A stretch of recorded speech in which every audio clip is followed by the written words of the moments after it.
Hello, everyone. It is Wednesday, another day, and we are here. How you know what? I woke up this morning. I was trying to figure out like what is getting dressed protocol. Like, are we supposed to get like fully dressed and stuff? Hey, L. Are we supposed to get dressed? Are we supposed to put on clothes? Like what? Like how does that work? Like, and is that a thing that we're supposed to be doing? Because I'm not really sure. But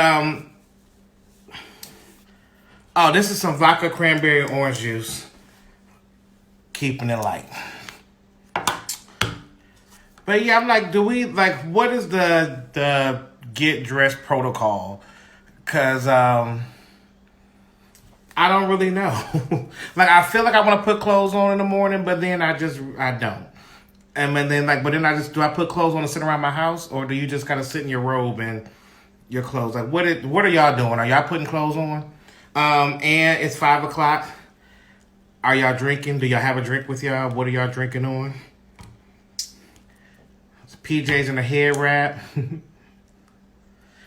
I think that's. I mean, I normally stay in my pajamas all day, but then sometimes I feel like I want to put clothes on. If you feel like, okay. Shower, put on lounge clothes, check the mail. So, okay, good. Okay, so I'm not feeling bad. I'm not feeling like a bum then. Where's everybody checking in from? Where y'all at? And today we're going to be chit-chatting with Jeremy Dell today, a makeup artist, my friend and makeup artist. Somebody said, Uncle said PJs all day is nasty. Well, no, it's how? Like, what are we supposed to get dressed for? Like, are you like putting on like jeans or like a jogging suit? Like, what is, like, I'm just trying to see, I'm trying to see what's everybody's, what is everybody's, get dressed protocol. Like, what is that? So we got Virginia, Atlanta, Alabama. Okay, we are all checking in for everywhere. If y'all saw yesterday, we had a really good conversation yesterday with DeAndre Tristan. That was a good, amazing, faithful conversation that we had. So I enjoyed that. Right. Honey, yes, my pajamas are clean too. But yeah, so today, now I think after this week, I'm just gonna go to Monday, Wednesday, and Friday, because this is becoming a real job, and I be forgetting to do what I'm supposed to do and get the people together and get people ready. You would think that people will be just not have nothing to do, but everybody got schedules. I see, So I'm gonna do Monday, Wednesday, and Friday next week and make it a little bit easier on myself. So that's what I'm gonna do. Let me see where Jeremy is. Let me text him real quick. Hold on, I'm gonna pause y'all for a second. Okay, I'm back. Yes, this is a job, Miss Amina. I was like, what the hell? I was like, wait a minute. Like, first week it was fun. The second week I was like, oh, okay, this is cute. The third week I'm like, now wait a minute now. This week I'm like, okay, now this has become work. I mean, I know I don't got nothing else to do.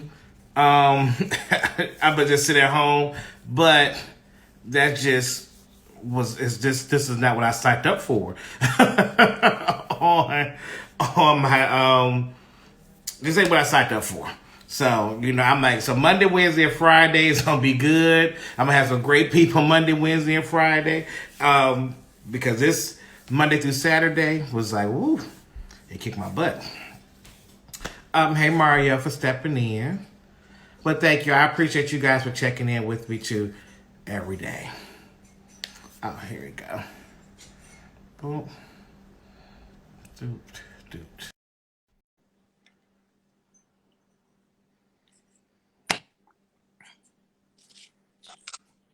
Oh, look. See. You better have your IIC hat on too. You gotta support the people now. Yes. Support the union that supports you Wait now. a minute now, Jeremy. Did you put together this background so you can see? Okay, so no, this is my normal living room. I got a glitter wall in my living room, but I did move these a little closer just to give a little pizzazz. Because I know you're a creative director, so I know that you had. Well, you got to make sure that everything is situated for the people. How are you? I'm doing all right. The new normal has changed a lot of us, but I'm doing what I can. So how is your lockdown? Like, are you like what's your daily thing? Are you just I sleeping mean, and well, eating? lockdown has got my hair like this long. So the lockdown been all right to me, but I would love a haircut. You know what I mean? I would love a haircut. But I mean, it's been cool. I mean, it is what we can do at this time. You know, practicing social distance, sitting at the house, driving myself crazy. Have you been out in the streets? I have went out a couple of times, but I haven't been out in the streets. Okay. Now I So have went down the street to you went to get get your to. I essentials. have went down the street to go get the essentials that I needed and came back to the house. Okay, got Yeah. you. So for all you guys don't know, Jeremy Dell is a fabulous makeup artist here in Atlanta. I don't like we've known each other for so long. I don't even remember how I met you. So I mean, like, because we know each other for like a very long time. A very, very, very, very long Yeah. time. So I don't even like. I don't have. I really want to say it was like third season of Housewives or something that we met Yeah, alone. that's probably what it is through Housewives. Yeah. I'm like, I don't know. I feel like it was before Housewives, but I can't remember. Yeah, I can't remember. But yeah, let's just say Housewives. Oh, wait a minute. You got. Sorry. I'm about to make sure that Wi-Fi right. Because you got your. Oh no, the Wi-Fi was right. Someone called me right then. Oh, okay. Yeah. So we've known each other. So we worked together on. We worked together on Housewives. Mm-hmm. Many moons ago. Many moons ago. So you were responsible for creating some of the fabulous looks for Cynthia Bailey. Early on in it. But where did you get your start at in makeup? Oh, that story is funny. I actually got my start in makeup from being nosy. I was working in banking. I was a teller at Wachovia back in the day when Wachovia was here, before it was Wells Fargo. Everybody know about Wachovia. And one of my clients actually used to come in every week to do a deposit.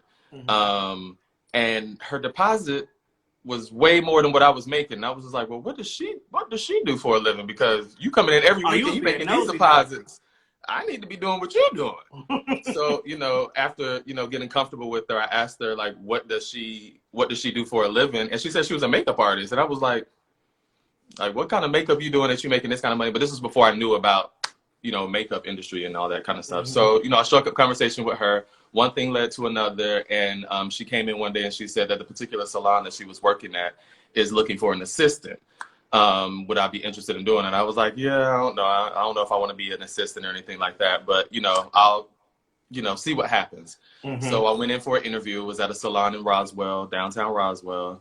It was a Caucasian salon, a little black boy coming into this Caucasian salon. They were looking at me crazy when I first came in there, but I had a really great interview with the owner, and she asked me if I could start working there. And I didn't know if that was something I wanted to do. I was like, what's the pay? The pay was less than what I was making at the bank, but the bank was boring. It wasn't challenging me. It was kind of like, the same thing over and over again. So I kind of wanted something to change. So I took a leap of faith and put a 2-week notice in at the bank and just started working at the salon. Well, you quit. So you just quit. You quit your 9 to 5 to go assist. Yeah. And not even being in that world. Not even knowing what it was going to lead to, where I was going. I didn't really have a plan because that wasn't really my dream as a child. I didn't know I was going to be a makeup artist or anything like that. But, God had other plans for me.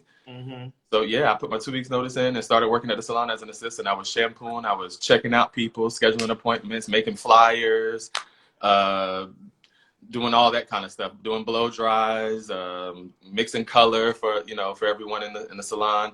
And then the person that got me the job, this was back when Match.com was like really popular. So she met a guy on Match.com and decided that she wanted to just move away. So she moved away and they needed a makeup artist at the salon. And I was an overachiever. So I was like, I know how to do makeup. Did you? You didn't? Never did makeup. Wait, so you? You busy? You popping, honey? Oh no, it's at 5 o'clock. No, it's not like that. Wait, so you would say that you're a self-taught makeup artist? I would definitely say I'm self-taught. I haven't had any, training per se. I mean, I think, I think the best training or the best experience is actually having the experience and being thrown into it sometimes. I feel like, a lot of people learn better just like quickly on their feet. And I'm a visual person, so I can see somebody do something. I'm like, okay, they did that, and then they did that, and then they subtracted that and put that on top of that. Okay, I can do that. So me being a visual learner, it was kind of cool to pick up makeup, or easy to pick up makeup, I guess, for me. Now, how long ago was that when you made this transition? Ooh, That was 2007. So what's that, 11, 12 years? 11 years? It's 2020. It's 2020. Oh, how many years is that? 13. 13. I like 11. I think 11 sounds better.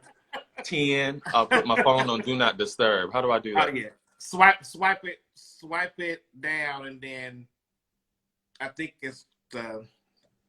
I don't know how to do it. Do that. You know, you did it. No, I don't know how to put it on Do Not Disturb. Wait, let me see. I think you got to swipe it. I don't know. I'm not even lie to you. Yeah, they'll be all right. You're just popular right now. That's fine. So 13 years ago, you decided to just not knowing where this would really take you to. Yeah. So what was your first like celebrity experience? Who was that working with? My very first celebrity experience that I can like totally identify and remember is actually one of your clients, Candy Burris. Oh, okay.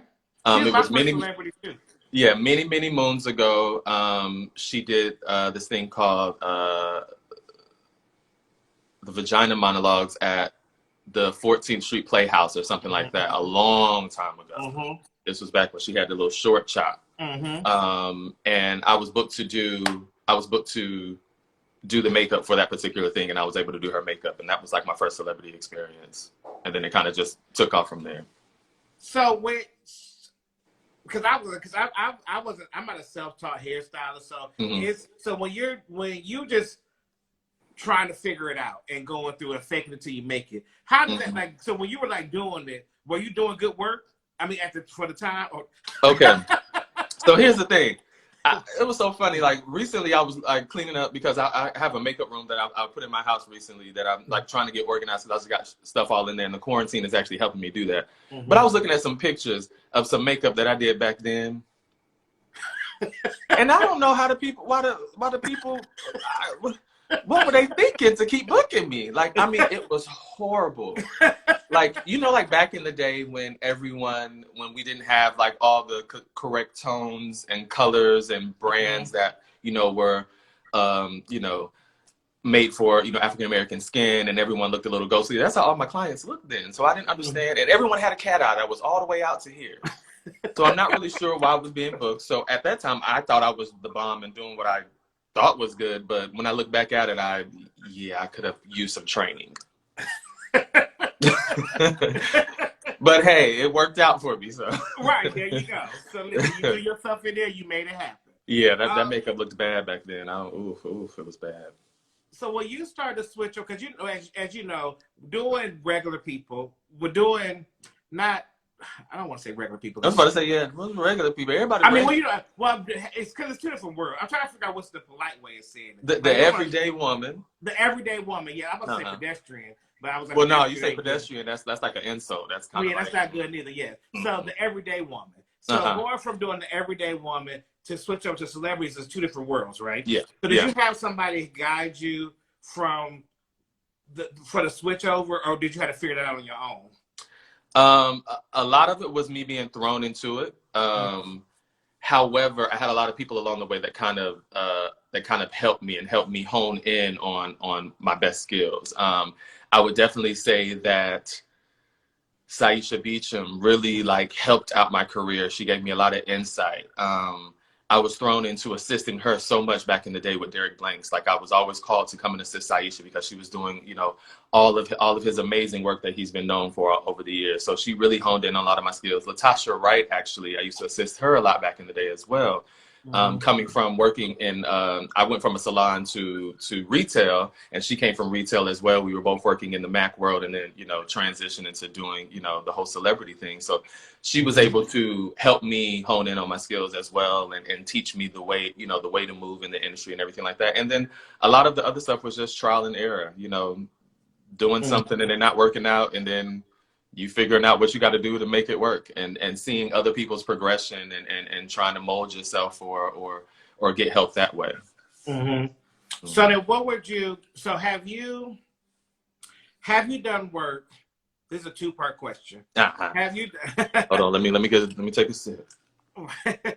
Have you done work where you was like, you know what, I killed this. Like, this is the shit. I did it. This is everything. And then it got out into the world, and you didn't get that same response back. Oh And then yeah. vice versa, where you was just like, I mean, it's done. And then it got out in the world, and then everybody's like, oh my God, this is the best ever, you know. Yeah, So if you have an experience that you can share, we would like to hear that. Oh goodness. Let's start with the good. Let's start with the good. With the good. Because I got a couple of bad ones. I guess the good would be one of my favorite looks that. Okay, so I'm gonna go to Cynthia Bailey because Cynthia Bailey is one of my dolls that I used to love. Just we would have so much fun just playing in makeup. She would sit down. You know, when we first started, it wasn't, you know, sit down and let you do whatever. She was like, let me feel you out and see how good you are, and then we can go from there. But after a while, it became one of those times where she would just sit down in the chair, let me do anything. So I wanted to be like super, super creative one day, and I had this big idea in my head that I wanted to do, but I was frustrated because it wasn't coming to fruition when I was trying to do it on her. So I ended up just throwing a whole bunch of glitter on the eye and keeping it moving. I was just like, I'm just gonna throw some glitter on it. Hopefully they like it. They're rushing me to get it done.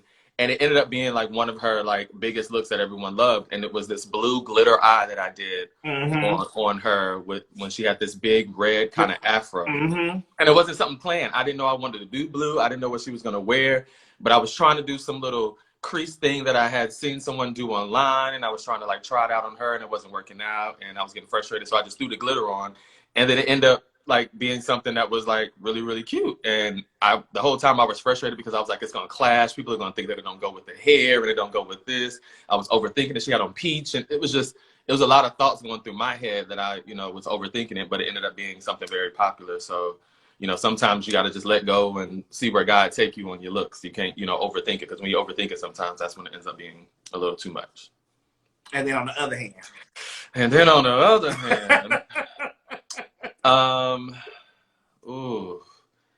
have a lot of stories of some bad makeup that didn't go well on Instagram.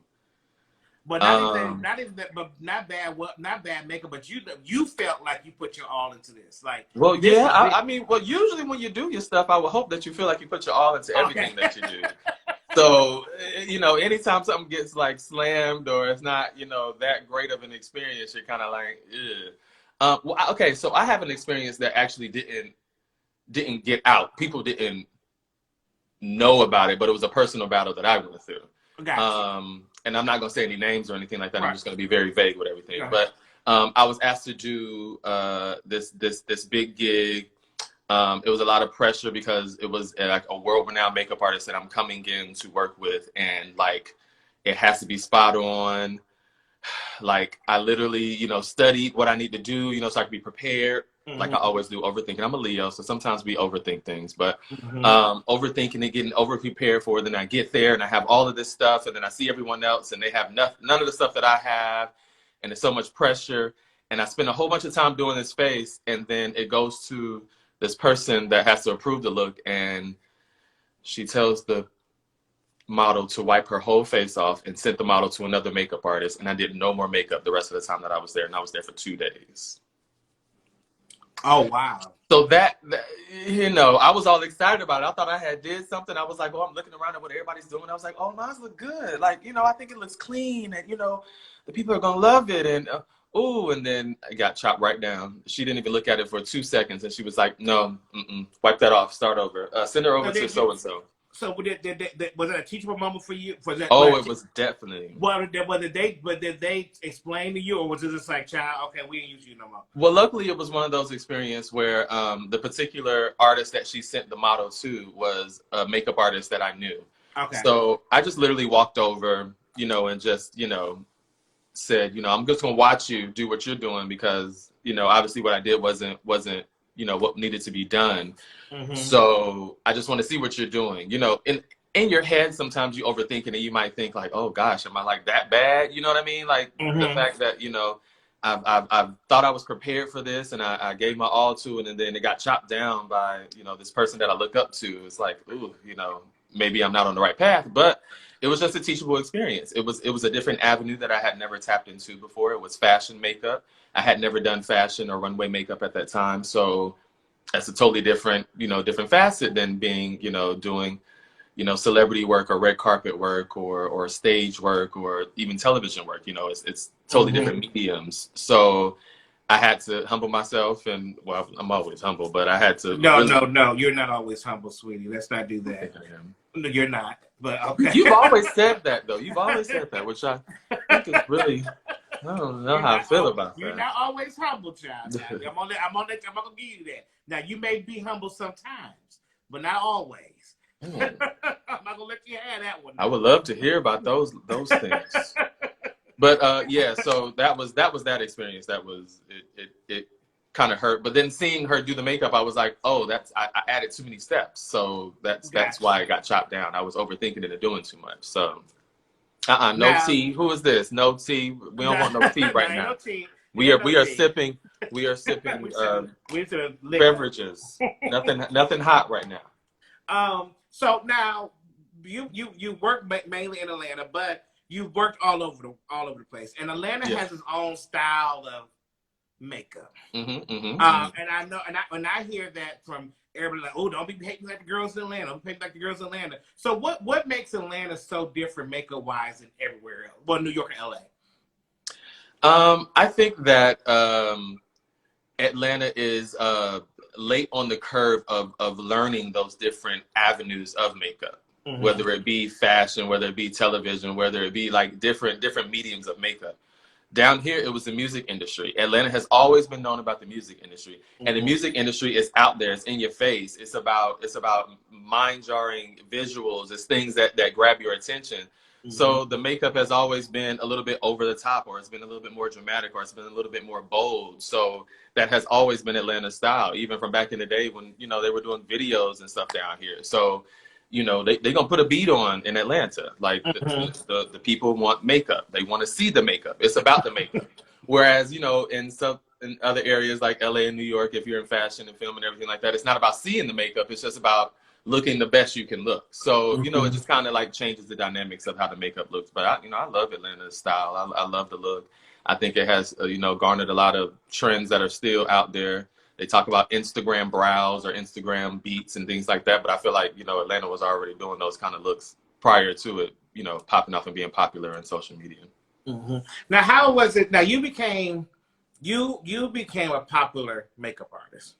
Like, like a lot of people call on you for a lot of things. Did you feel the pressure of trying to hold up, do things differently, like they do in LA and do in New York? Or did you create your own, did you kind of melt them all together, create your own style to be who Jeremy Dell is? I think because I'm self-taught, I definitely get a lot of different inputs or a lot of different things that go into my pot that help me formulate my skill. You know what I mean? Because I have to pick up on things that I see because I haven't, had any formal training on how to color correct or how to do this or how to, so I kind of have to pick up things. So I think, yes, I would say that it's a melting pot of a lot of different things that I've seen or different experiences I've been through or different things that I've tried and formulas that I've tried and it just worked. And if it worked, then it was just something I kind of stuck with. You know what I mean? I feel like a lot of us artists are sometimes creature of habit. So once we find something that works, if it ain't broke, why fix it? Introduce new products to it, but still do what is going to get you where you need to go. Now you're one of the popular makeup artists that's moved. Hey, Erica. Hey, Erica. You're one of the popular makeup artists that moved into the film industry. Yes. And so a lot of people want to get into the film industry, and I think that I always talk about my struggle, right? Yes, I'm part of Local 798 too, you guys. Hey. Praise them. I found that when you already come with a name that you already built outside of this and trying to move into this world, the whole film world is a whole different beast. Yeah. And the way that we function outside the film world does not happen right inside the film world. So did you find it hard trying to build your name in that world? Yes, very much so. I was kind of thrown into the film world, just like I was thrown into makeup. I didn't. I mean, I thought about film because I look at films all the time and I think about the makeup and all that kind of stuff like that. But it wasn't really like, I was kind of happy, traveling around with the celebrities and you're doing red carpets and doing award shows and doing that kind of. I was fun with, that was fun for me. I don't think that I thought about another genre of makeup that I could excel in or that I could learn from or that I could grow from. I did have other aspirations in makeup, but film wasn't in the forefront of my head. But I had another makeup artist that kind of brought it to my attention when he gave me the opportunity to interview for a particular position on a project, because the person needed an artist. And once I tapped into that world, I was just like, whoa. What was your first project? Oh, my very first project was Born Again Virgin with TV1. Oh, really? That was your first project? That was my very first official, right. Official being on the call sheet as a key artist. Like, that was my official. I did projects here and there, somebody doing a small film, a local film or something like that for SCAD or something. I did those things, but like something mainstream that was on TV that other people could see readily available was Born Again Virgin on TV1. Yes. And I worked with you. And we worked together on that one. Yes, Megan Holder. With Megan Holder. Yes, Megan. I miss Megan too. She was such a good time. Oh, that girl was a good time. So that was okay. Yeah. Project. Yeah. And so you would think that, y'all, you would think that, hey, you work on a project, you meet new people, and it's like, oh, this project is over with. I'm in this world now. Somebody else. Right. So come on, call me and give me. Call me. No. It don't work like that. It don't work like now, that. Now, it was. I was very grateful for that experience because it taught me the industry really quickly. Like because it literally threw me into it. I kind of had to learn on my feet. Luckily I had Trent Simmons. That was the one that gave me that opportunity. He gave me that interview with that particular artist, and I ended up getting the job. And Trent, guided me through it. He helped me learn how to read a call sheet. What to have in my kit. What I need to bring to set. How do I act on set? Going in for last looks and doing things like that. Like I learned on the fly. Like I literally was thrown into it when Trent, got me that particular position. But it was a totally different experience that I had never experienced before. And I was like, I kind of like this. I was like, I think this is kind of fun. Breaking down the script and learning all that kind of stuff is kind of really fun. I appreciated it. However, after that gig, if it wasn't for Swirl Films, right. I probably wouldn't have gotten a lot of more gigs in that particular arena because right. People look at us makeup artists sometimes and they put us in a niche. They put us in a particular thing. If you're known for glam or if you're known for celebrity work, then that's what you do and that's all you do. But if that's all you show, then that's all people know that you do. So, and if that's the bread and butter of your work, then, you can only show what you can do. So, yeah, it was hard proving to people that I can do more than glam makeup. But, Now, I would say going into film, I didn't really understand. I didn't understand how much actually went into creating the character. Yeah. Like, people might see people, they was like, oh, she ain't got no makeup on, but it's like, that took a lot of thought to even get to the point. Look, that was a 4-month process prior to us even filming anything. Breaking down the script. We're gonna break down. So what is your process when it comes to creating a character? When you get a new character, what is your process for that? Okay, so for me, I like to fully read through the script first, so that I can already have my ideas of my interpretation of what I think that I am reading. So I do that first and I take notes. You take all your notes on little innuendos or different things that came up over the script. And then you have a meeting with the writer and the director of the particular project that you're working on. And then they give you their creative outlook on what you're doing. And which sometimes be totally different than what you're thinking about. And that's what I was just about to say. And usually whatever you was just thinking when you was at home breaking it down is not nowhere near what the other people had in mind. But the thing is that we all are creatives for a reason. So we all need to be brought together so that we can collab and bounce ideas off of each other. Because someone may have an eye for cinematography, but they may not definitely have the eye for the hair or the makeup. But they know how they want it to look, but they kind of need you to guide them on that look. So it was Mm-hmm. one of those situations where it was like, you know, I had my idea and then they had their idea. So you get together with the director and the, you know, the writer, and then you guys agree on what's going to marry together and make the best character. So that's pretty much the process. You know, read the script first, get your own assumptions, go to the people that created it, let them tell you their things, and then they're trusting in you because they hired you to do the job. So they're trusting in you to marry the two together and bring something amazing on camera. Mm-hmm. Mm-hmm. So now, what are some of the things that you want to do now? Now, where do you see Jeremy Dell going to? I have a lot of aspirations. I have a book that's like this thick of things that I want to tap into and do. I'm a bit of a workaholic sometimes, so I don't get a chance to focus on some of those things that I really want to do because I'm so entrapped on, you know, oh, it's a gig here, I gotta go, I gotta go do this, I gotta go do that. So, you know. Oh, child, you so popular. How do people keep calling you? Prevent you from doing that. But my aspirations right now, I definitely want a product or two. Like I've been thinking about products for years and I haven't started doing it. I haven't even reached out to the people that I need to reach out to get there. One of my great makeup artist friends, Morel, you know, came out with an amazing product and I use it, and I'm so like, and to see him go through the process of developing a product and how long it took and honing in on all of that, like, is inspiring me to do it. But it's just like, I know that it's a lot of work and it's something that you really have to, you know, be focused on if it's something you want to do. So that's definitely one of my next ventures. I definitely want to have a product. I would love an agency one day.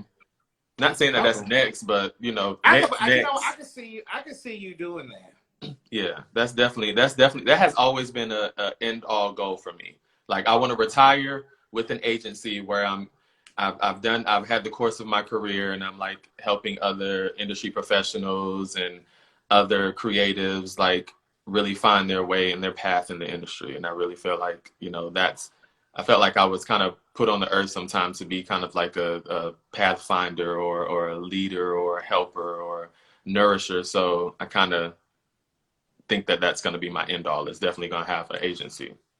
Now, do you have an agent now? No, I don't have an agent. You would think after how many years you said? 13. 13 years I would have an agent, but I don't have an agent. So a lot of this work you've been hustling and bustling on the streets. Now, relationships. It has been hustling and bustling in relationships and word of mouth. However, I have had agents over the years that have definitely helped me with a lot of work, but I haven't signed physical contracts with these agents. These are just agents that, you know, I've worked with maybe some of their talent or they believed in me because they saw my work and they just wanted to help me, you know, help me out with different things. Hey, I have a thing here. If you can do it, you can do it. If you can't, you can't. You know, they take their percentage and we keep it moving, but it's not like a contract like that. But I have had a lot of agents that have really, really, really helped me along the way. Now, so I'm definitely grateful. Do you feel like, because a lot of makeup artists asked it, we were just talking about you, Megan. Megan! we were just talking about how great you were. Thank you. We miss you, man. We miss you, Megan. We had so much fun. Do you think that you have to have an agent at this time? Do you feel like you're missing out on stuff without having an agent?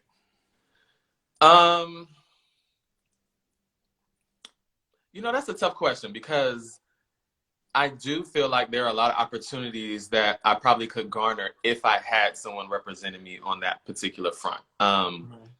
I know that a lot of times in this industry, it can be hard. Like I don't like negotiating numbers and money and all that kind of stuff like that. I like it just be an open shut case. Like, here's a list. This is what it is, especially when it comes to productions, like bigger productions. If it comes to an everyday woman, you know, I can say, you know, this is what it is and we can, you know, go on that. But I don't like to negotiate sometimes because I feel like it kind of takes me out of the creative of it all. You know, it takes my focus out of actually enjoying the process because I'm so focused on the dollar I need to make from it. You know what I mean? Or making the proper dollar that I should make from it for the particular project that it is and the caliber that it is and the amount of money that you know what I mean? So it's just like, that's too much pressure sometimes. So At this time, I would love to have an agent, but you know, I just haven't, you know, gotten around to getting an agent. Do you have an agent? I don't actually. Well, no, Right. actually, I take it back. I'm lying. I do now, Mm-hmm. but I just got them. I just got my agent maybe last year. Oh, okay. I mean, I worked on my stuff was off of relationships and just people just called me, so I never Yeah. had to have one. So I Yeah, just that's how it's been. yeah. So Which, I mean, which we're grateful for, but you which know, I'm very grateful. But somebody to just go and bat for you would be, you know, it'd be I don't amazing. like talking numbers neither. Yeah. So I wish I had an agent at the time talking numbers for me when things would happen. Now I'm gonna backtrack a little bit. You just got finished with you just got finished with a project. So how was it creating a superhero? Oh goodness, Black Lightning, that was amazing. Black Lightning was a long run. We were there for 8-9 months. It was a long run, but it was so much fun. Yes, you had a beautiful specimen to work with. Had a lot of great canvases. Nafisa Williams was one of my girls on the show. Shout out to Keisha Starks for even inviting me to be a part of that particular project. Like it was a blessing. It opened my eyes. It was another one of those eye-opening experiences because we touched on so many different mediums in Black Lightning. It wasn't just, you know, beauty makeup. It wasn't clean makeup. It wasn't, I mean, it was special effects. It was dirt. It was grime. It was straight makeup. It was old age makeup. It was so many things. It was so many moving parts in that particular project. So it was one of those projects that I love and I appreciate, and I hope I get called back the next season. But I would say that creating a character, I didn't really get to create a character per se on that because it was a show that was already running. We were coming in on the 3rd season, so the character had already been developed. You know, she already had a look. And I kind of did, you know, as you come in, you have your own spin that you put on things. So I did kind of add, you know, a couple of little tweaks to it, or not really tweaks, or just, you know, things to make it personal to me or make me feel like, you know, oh, I put the little, you know, painted by Jeremy Pizzazz on it.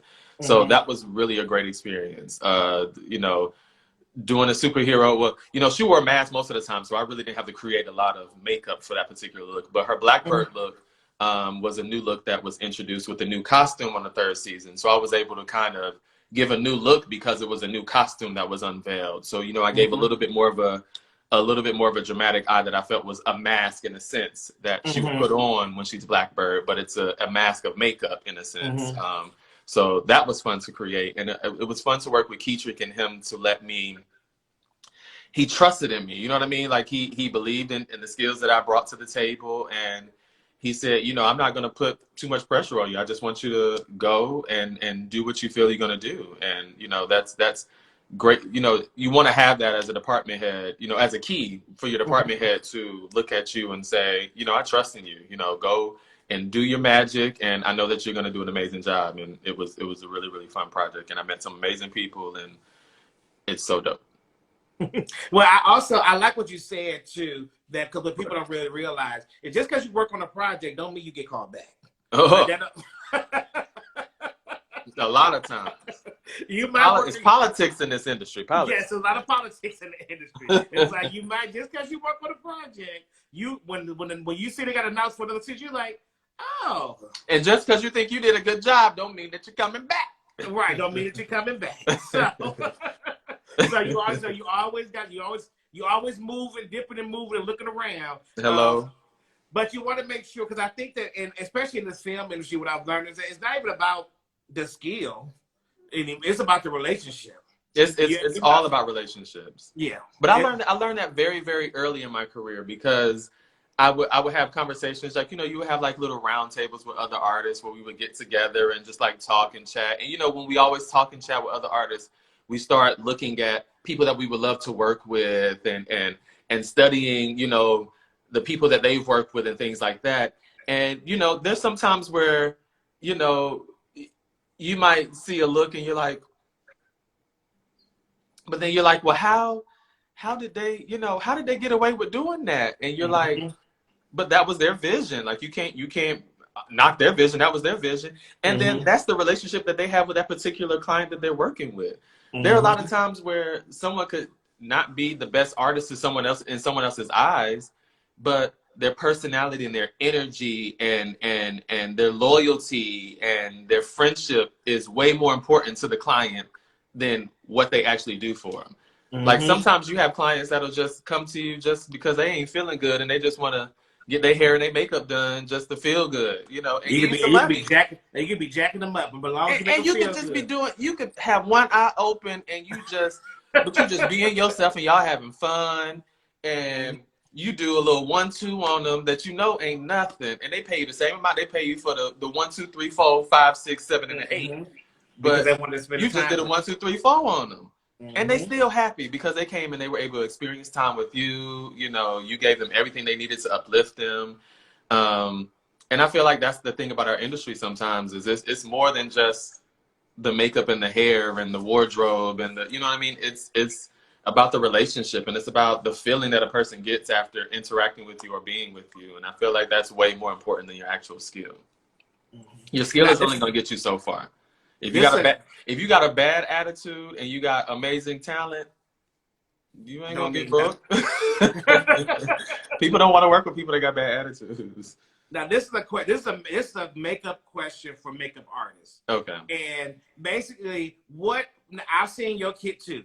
Oh Lord. You got everything also. Oh Lord.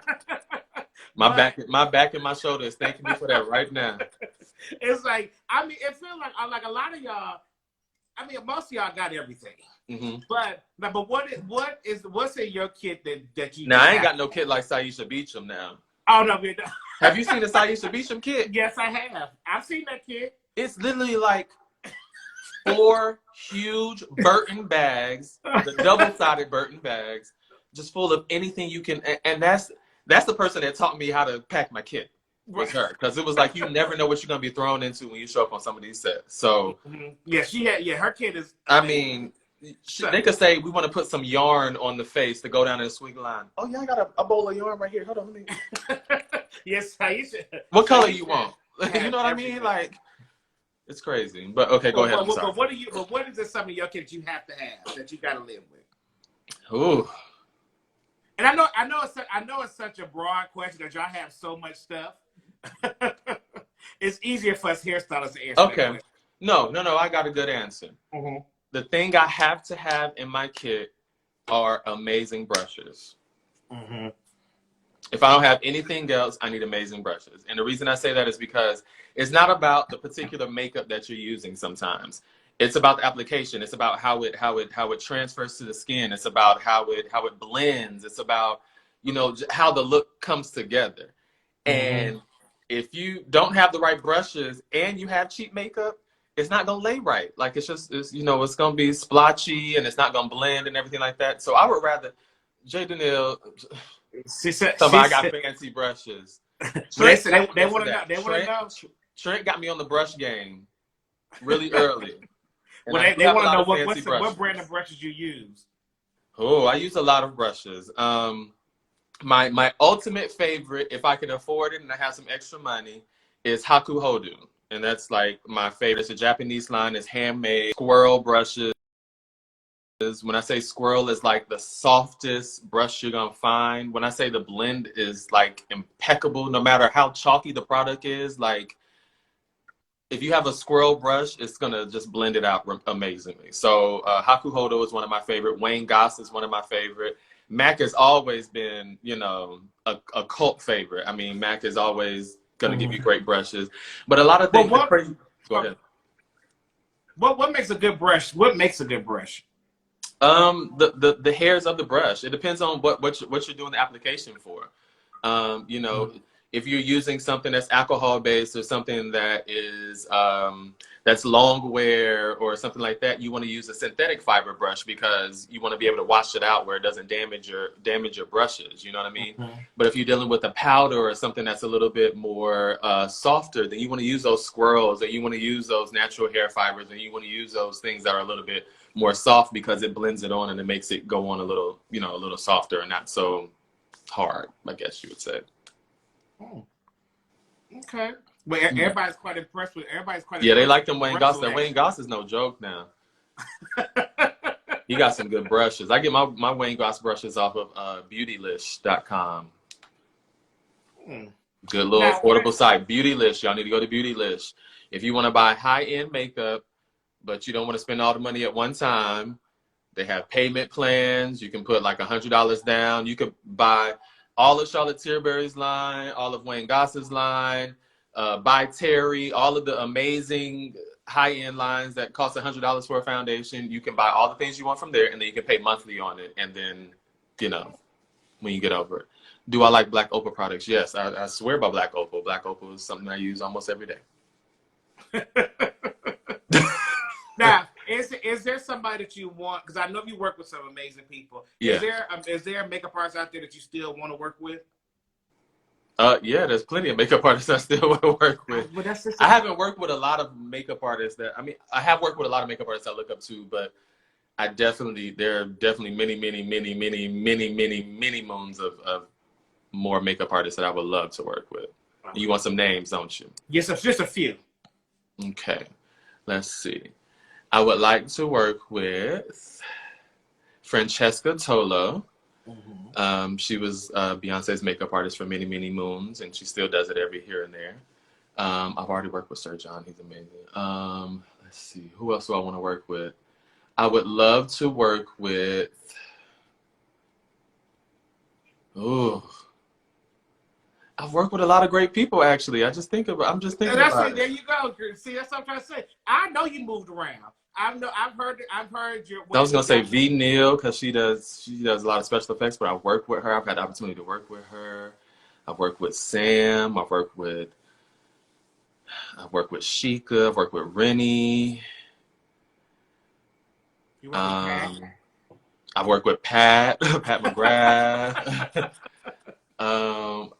I work with a lot of Jackiana. I work with a lot of amazing makeup. Yes, that's what I'm saying. I would love to work with any other amazing makeup artist that's out there. Like, I love a collab because I feel like when you bounce ideas off of each other, I like to go through kits. Like, that's the fun thing that we like to do as makeup artists. Like, when we get together, we like to see what people are using and learn what they're using and oh, how do you use this and what you use that for and what's that for and what's that, and so I just like to be with makeup artists just to learn that. But it don't always go that way. Sometimes you have people that don't want to, give you insight on what they have learned or products that they love and things like that. But, you take it as you do, that's everyone's path. But I want to meet every makeup artist. If you're a makeup artist out there, I haven't met you or worked with you, I want to work with you. I want to meet you. Hit me up. Let's work. Well, I mean, we can't work right now during quarantine, but we could plan some work. So what advice would you give younger makeup artists that want to step up their game, go to the next level, get to where you are? What would you suggest? I would say consistency. Mm-hmm. I would say authenticity. Is that a word? Yeah. Mm-hmm. Yeah, we know what it is. Yeah. And I would say being genuine is always going to get you, even though this person up here says that I'm not humble. I think I'm always genuine and humble, but whatever. No, you are. No, you're genuine. Yes, you are genuine. I just think that you just use that word humble a little freely. But okay. You are genuine. And don't get me wrong, Jerry, I will say this. You do know your stuff. Oh, they asking us questions. I'm listening. I know they ask us questions. We having a conversation. No, I'm listening. Okay, yeah, but no, you do know your stuff. But sometimes you may know a little bit too much, and that's how I become. Okay, yeah, I do. I can say that I do swerve lanes a lot. Now, I am one that when I'm on that highway. Yeah, you do. You go off. When I'm on that highway, I'm going from the HOV lane to the second lane to the middle lane to the second right lane to the right lane. I'm gonna go off the exit and I'm gonna come back on. Yeah.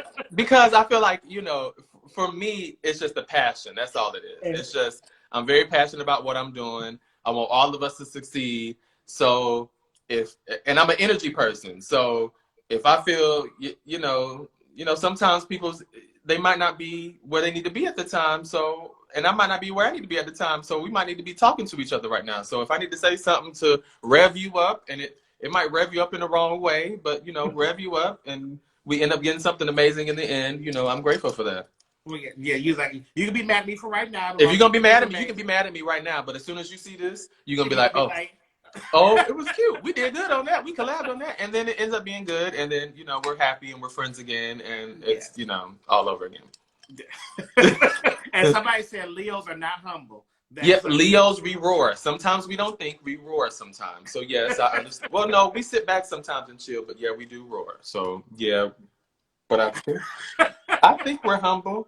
yeah, Look, but no, as I have a J on my right, but genuine, nice, yeah, all those things are great. Those are amazing characteristics.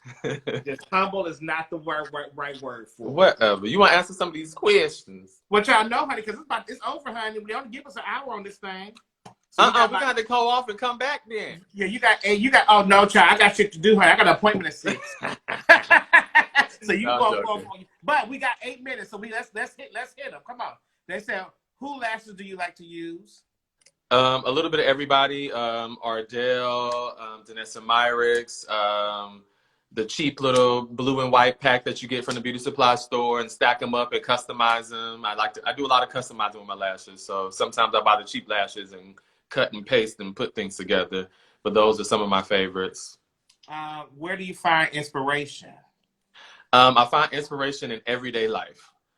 The crazy thing is sometimes I'll go out and see some things that I don't think are that cute or that I don't think are amazing. And it inspires me to go and create something that is derived from that. So in every day, everything I do, I create inspiration from that.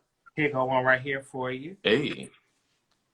Have you ever worked with somebody and they have you a hard time? Well, have you worked with somebody that gave you a hard time? Oh yeah, most definitely. All the time. It happens. But I'm the type of person where when someone gives me a little kickback, I give them kickback. And I feel like a lot of times when you deal with people that are going through some things, when you give them a little kickback, it kind of startles them and it makes them think about what they're doing sometimes. And then sometimes it changes the outlook on how the relationship progresses from there. So when the people are difficult, I'm difficult with them. Once we difficult together, we a difficult bunch and we amazing. We keep on going. Now, do you get a lot of makeup books or anything or industry book? Because somebody would know, what's your favorite book about the industry? Do you have any books that you on my coffee table right now? If I wasn't rigged up with this camera right now, we'll go take this to my coffee table. But I have Francesca Tolo's book, I have Sam Fine's book, I have Kevin Aquan's book. I have a lot of different makeup books on my coffee table. So I definitely love a little inspiration, and that's how I get my knowledge. I learn from what people were doing before me and take those techniques and make them work for me. How do you create your makeup looks? Are you a person, like, what's your creative process? Do you just wait till you get there in a person, or do you dream about it, or do you sketch it out? Like, what's your creative process? Because I'm an overthinker, like I told you before, I do definitely plan looks. I overthink them. I go through the process of researching and all that. But a lot of times when you get on set or you get there, it never ends up being what you have planned out it to be. Unless it's one of those big productions where you had to plan out the situations, then yes. But if you didn't have to plan it out and it was kind of like a situation you were thrown into, the experiences that you're going through, because I said I'm my inspiration comes from experiences. On my way there, I might get inspired to do something completely different. So it kind of I don't plan out sometimes. Well, I do plan out sometimes, but it don't go as planned once I get there. Now, are you past the doing makeup for shout out stage? The dreaded question. So how I feel about that? Well, I'm not gonna say how I feel about that because you didn't ask that. You just asked, "Am I?" Well, no. No. That's the second part to it. Am I beyond it? Yeah. I can honestly, wholeheartedly say no. And the only reason I'm gonna say that is only because sometimes you have to go through experiences because they garner something greater. I started with Control Magazine. Control Magazine was a startup magazine at the time when I started with them. They didn't have a lot of money to pay their artists to come in and their different stylists and different things. Well, not different stylists, because Julian was on lock and he did all of that shit. Okay. But you know, they didn't have money to pay, but it was a great experience to learn. I had not worked for many magazines at that time, so to be a part, Julian took me in and let me do like every single cover that they were doing, you know, at the time. So it was like one of those experiences where, you know, I had to learn from it, and it was a great experience to learn from it. So I did that without making any money, but I garnered so many relationships that have made me so much more money from the relationships that I've garnered from that. So, Well, no, that's a business move. oh, We're okay. talking about somebody hitting you up on Instagram saying, "Hey, can you come to my hotel room and do my makeup for me?" And I just give you a shout out on Instagram. I'm sorry, but the caller you're trying to reach is no longer available. Please hang up and try again. Oh, I'm sorry, no, but the caller you're trying to reach is no longer available. Please hang up and try again. yeah, no, I understand. We all still do things for free. Yeah, Like yeah. that part I get, but Yeah. it has to make a business. It has to make business sense. Yeah, it has to make Yeah, sense. You know, yeah, I'm yeah. not gonna just, I mean, unless I'm just bored at the house not doing nothing and one of my friends hit me up and was like, hey, I want to play some makeup, come.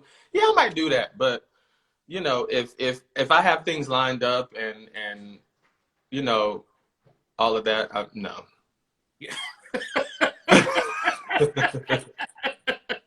Yeah, no. So what we're saying is that people, for the correct business opportunity, yes, Yes. you do. It's You gotta definitely, do. it's Yeah, definitely something that, I yeah. would still do stuff. It's like, for my like I love me some Terry J. Vine. Terry Yeah. can call me do anything, Yeah. and I would be there like, We girl, all what you we need all me to have do? those. Yeah, we all Yeah, have those. We all have those clients that we would just like drop everything to go do. Yeah. yeah. But what you're not gonna do is hit me up on Instagram and ask you to come do your hair Well, at first the you're not gonna hit me hotel up on room. Instagram because you're gonna respect the business and know that I have an email address and you're gonna email me because that's how we handle business. No. Child, see, if you would have got off at 5:45, the police wouldn't be at your door right now, knocking on your door like that. Right. Let me find out who had my dog. I'll be there in a second. I'm busy. Whoever it is. It's quarantine. Who knocking on my door? And they was knocking at your door hard too. All right. All right. Well, thank you so much, Jeremy. I'll check on you, make sure you're okay. I'll call you in the Please do. meantime. Please check on me. No, I'm actually gonna keep my live on because if I keep my live on, just in case something go down, I will have a record on what happened with the person that's knocking at my door. Bye, Jeremy. See you later. Thank you guys, everybody, for coming tuning in. Bye. Oh Lord. Well, thank you guys once again for watching and playing with us as always. Tomorrow I will have Lawrence Davis on here to talk about all his amazing screen work that he has done, how he's moving and going in the industry. I'm really excited to talk to him. So I will see you guys tomorrow at 5 o'clock with Lawrence Davis. Talk to you guys later.